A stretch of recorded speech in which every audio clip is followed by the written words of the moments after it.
31 August 1978 Raghavendra Rao దర్శకత్వంలో చంద్రమోహన్ హీరోగా ఒక కొత్త అమ్మాయి హీరోయిన్గా 16 ఏళ్ల వయస్సు అనే పిక్చర్ రిలీజ్ అయింది.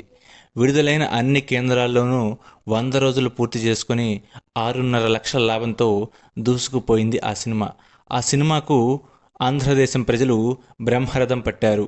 అందులో హీరోయిన్గా నటించిన ఆ కొత్త అమ్మాయి పేరు తెలుగు సినీ వర్గాలతో పాటు రాష్ట్ర వ్యాప్తంగా ఆనాడు మారుమోగింది.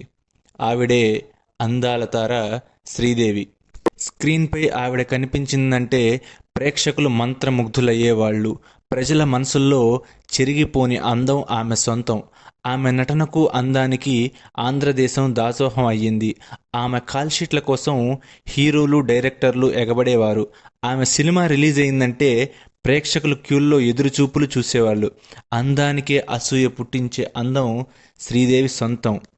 కథానాయకుల హవా నడుస్తున్న రోజుల్లో లేడీ సూపర్ స్టార్గా ఎదిగింది శ్రీదేవి. దివి నుండి భువికి రాలిన ఒక నక్షత్రం శ్రీదేవి. ఆమె అందం అనంతం, ఆమె అభినయం అద్భుతం, ఆమె కీర్తి ఆకాశం. ఎన్నో సినిమాల్లో నటించి ప్రజలను అలరించిన ఒక ధృవతార శ్రీదేవి. శ్రీదేవి 13 ఆగస్టు 1963 తమిళనాడులోని శివకాశి దగ్గర ఉన్న మేనుపట్టి అనే ఊరిలో జన్మించింది. ఆమె తల్లి పేరు రాజేశ్వరి, తండ్రి పేరు అయ్యప్పన్. ఆమె తండ్రి అయ్యప్పన్ శివకాశిలో ఒక లాయర్, తల్లిది మాత్రం తిరుపతి. రాజేశ్వరి మొదటి భర్త ఆమెను విడిచి వెళ్ళిపోవడంతో లాయర్ అయిన అయ్యప్పన్ను కేసు విషయంలో కలిసింది రాజేశ్వరి. ఆ సమయంలోనే అయ్యప్పన్తో ఆమె ప్రేమలో పడింది. అయితే అయ్యప్పన్కు కూడా అప్పటికే మరో పెళ్లి అయ్యింది. కానీ రాజేశ్వరిని పెళ్లి చేసుకొని మరో కాపురం పెట్టాడు అయ్యప్పన్. వారి మొదటి సంతానం శ్రీలత కాగా రెండో సంతానమే శ్రీదేవి. శ్రీదేవి తల్లిగారు రాజేశ్వరికి మొదటి నుంచి సినిమాల్లో నటించాలనే ఆసక్తి ఉండేది. కానీ ఆమెకు అవకాశాలు పెద్దగా రాలేడు. అయితే శ్రీదేవి పుట్టాక ఎలాగైనా ఆమెను సినిమాల్లో నటింపచేయాలని శ్రీదేవి ఫోటోలు తీసి సినిమా ఆఫీసులకు పంపించేది. అలా ఆ ఫోటోలు చూసిన డైరెక్టర్ ఏపీ నాగరాజన్ శివాజీ గణేశన్తో కందన్ కర్ణి అనే సినిమా తీస్తున్నాడు. ఆ సినిమాలో శ్రీదేవికి చైల్డ్ ఆర్టిస్టుగా మురుగన్ పాత్ర ఇచ్చాడు. ఆ తర్వాత బాలనటిగా తమిళ, మలయాళ సినిమాల్లో నటించింది. తెలుగులో కూడా అమ్మా నాన్న, మా నాన్న నిర్దోషి, భార్యాబిడ్డలు, నా తమ్ముడు, బాలభారతం వంటి అనేక సినిమాల్లో బాలనటిగా నటించింది. బడిపంతులు సినిమాలో ఎన్టీఆర్కి మనవరాలిగా నటించింది. 20కి పైగా సినిమాల్లో బాలనటిగా నటించింది శ్రీదేవి. 13 ఏళ్ల వయసులోనే శ్రీదేవి కె బాలచందర్ దర్శకత్వంలో మూండ్రు మూడిచ్చు అనే సినిమాలో తొలిసారిగా తమిళంలో హీరోయిన్గా నటించింది. రజనీకాంత్, కమల్ హాసన్ లాంటి వారితో కలిసి నటించిన ఆ సినిమా చాలా పెద్ద హిట్ అయింది. ఆ తర్వాత రజనీ, కమల్ హాసన్తో శ్రీదేవి పలు తమిళ చిత్రాల్లో ఆమె నటించింది. తెలుగులో ఆమె నటించిన మొదటి సినిమా అనురాగాలు, ఆ తర్వాత బంగారక్క. ఈ 2 సినిమాలు పెద్దగా ఆడలేదు. అయితే ఆమె కెరీర్ను మలుపు తిప్పిన సినిమా మాత్రం 16 ఏళ్ల వయసు.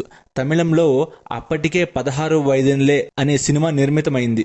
ఆ హక్కులను కొన్న నిర్మాత మిద్దె రామారావు గారు దర్శకుడిగా కె రాఘవేంద్రరావును సంప్రదించాడు. ఆయన ఒప్పుకోవడంతో శ్రీదేవి హీరోయిన్గా, చంద్రమోహన్ హీరోగా 16 ఏళ్ల వయసు సినిమా మొదలైంది. 25 కేంద్రాల్లో విడుదలైన ఆ సినిమా అన్ని కేంద్రాల్లో శతదినోత్సవం జరుపుకొని సూపర్ హిట్గా నిలిచింది. తెలుగులో ఎన్నో విజయవంతమైన చిత్రాలు చేసింది శ్రీదేవి. ఎన్టీ రామారావు గారితో వేటగాడు, సర్దార్ పాపారాయుడు, గజదొంగ, కొండవీటి సింహం, అనురాగ దేవత, బుబ్బిలి పులి, జస్టిస్ చౌదరి ఇలా మొత్తం 12 సినిమాల్లో నటించింది. నాగేశ్వరరావు గారితో భక్త తుకారం, మరపురాని మనిషి, ప్రేమాభిషేకం, బంగారు కోడలు, ఎస్పి భయంకర్ ఇలా మొత్తం 9 సినిమాల్లో నటించింది. శోభన్ బాబు గారితో కూడా పలు చిత్రాల్లో నటించింది. కానీ ఆమె తెలుగులో ఎక్కువగా నటించింది మాత్రం సూపర్ స్టార్ కృష్ణ గారితో మొత్తం 31 సినిమాల్లో నటించింది శ్రీదేవి.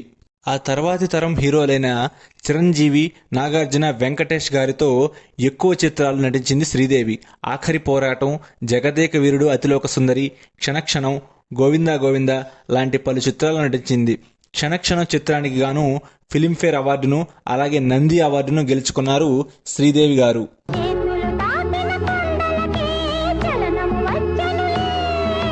ముందుకు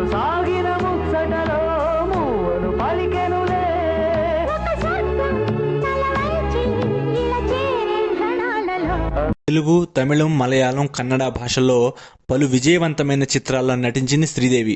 అయితే హిందీ చిత్ర పరిశ్రమలో కూడా ఆమెకు అవకాశాలు వచ్చాయి.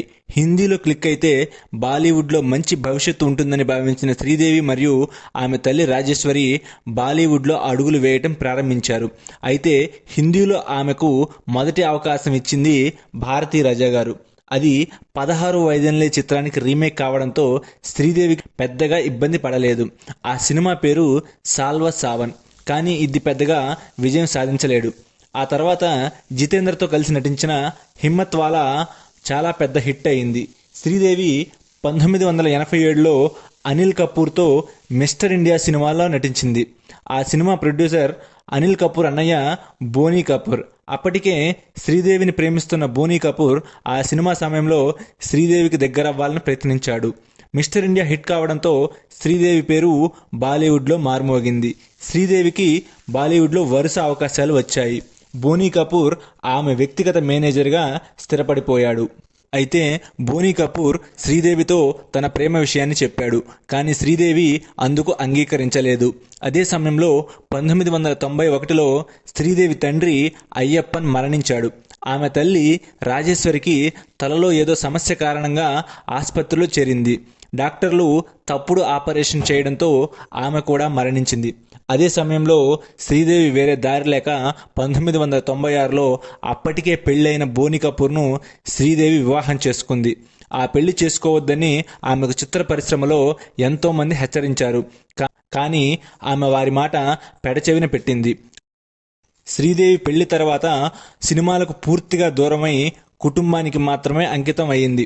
బోనీ కపూర్ నిర్మాతగా నష్టపోతే శ్రీదేవి గారే తాను సంపాదించిన డబ్బుతో బోనీ కపూర్ని గట్టెక్కించింది. అదే సమయంలో శ్రీదేవి అక్కగారైన శ్రీలత శ్రీదేవిపై కేసు వేసింది. తన తల్లి ఆస్తిలో తనకు కూడా వాటా ఉందని కేసు వేసింది. నిజానికి అది శ్రీదేవి గారు సంపాదించిన ఆస్తి. శ్రీదేవి గారు తల్లి చనిపోతే వచ్చిన డబ్బును, తన ఆస్తిలోని కొంత భాగాన్ని తన అక్కగారైన శ్రీలతకు ఇచ్చారు. కుటుంబం కోసం ఎన్నో ఆఫర్లను వదులుకున్న శ్రీదేవి తన సెకండ్ ఇన్నింగ్స్ను ఇంగ్లీష్తో ప్రారంభించింది. అయితే బోనీ మాత్రం శ్రీదేవి గారు సంపాదించిన ఆస్తిలో తన మొదటి భార్య పిల్లలకు కూడా వాటా ఉండాలని కోరాడు. ఇందుకు శ్రీదేవి గారు ఒప్పుకోలేదు. ఇక్కడ వీరిద్దరికీ భేదాభిప్రాయాలు వచ్చాయి. ఇదిలా ఉండగా ఫిబ్రవరి 2018లో దుబాయ్లోని ఓ ఫంక్షన్కి వెళ్ళిన శ్రీదేవి అక్కడే హార్ట్ అటాక్తో మరణించింది. జీవితంలో ఎన్నో మానసిక వేదనలు అనుభవించిన శ్రీదేవి చివరకు భూమి నుండి దివికి వెళ్ళిపోయింది.